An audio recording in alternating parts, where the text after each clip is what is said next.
Well, I can't tell you how excited I am to be here today.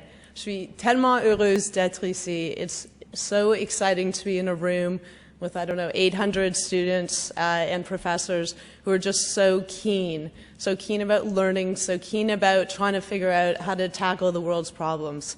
It's really heartening. I think you often hear adults, your parents maybe, saying, the youth of today, they're just apathetic and they don't care. And I see a lot of people around the room here who care a lot.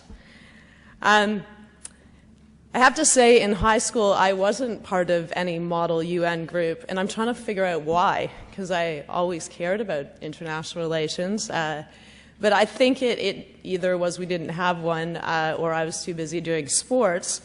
But, I look at you guys and I think I'm really, really missed out. I was looking at your agenda as I took the train up from Ottawa, and I'm really impressed. It looks like you guys have an awesome few days ahead of you, and you also have some fun social events, which is good because you're in Montreal. Most of all, I have to say I admire the purpose of SUNS, to foster a spirit of international understanding and global responsibility in young people. This isn't just a laudable goal, it's critical to the future. All right, I'm going to start off by being really boring.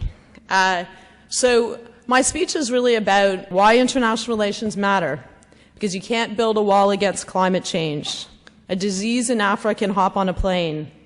Terrorism is transnational. And as we've seen recently, an economic crisis in one country can devastate economies around the world. So what?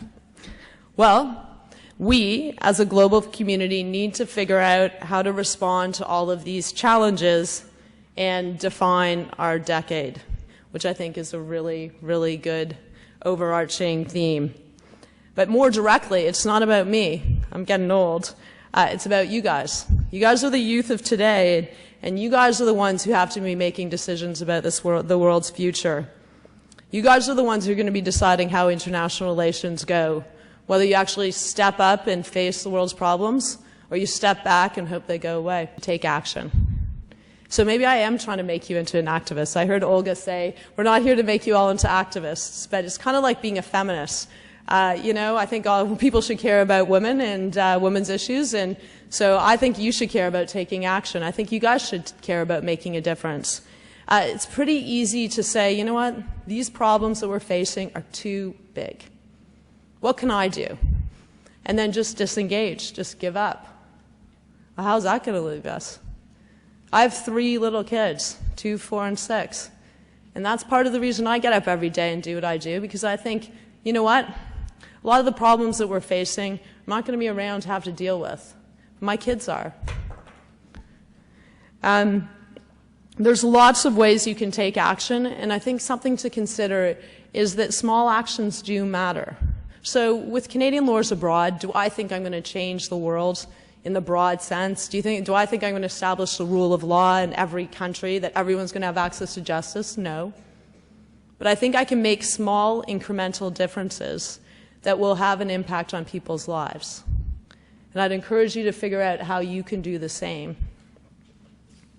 And I think this picture, actually, it's from Free the Children's We campaign. Clearly you guys are big fans.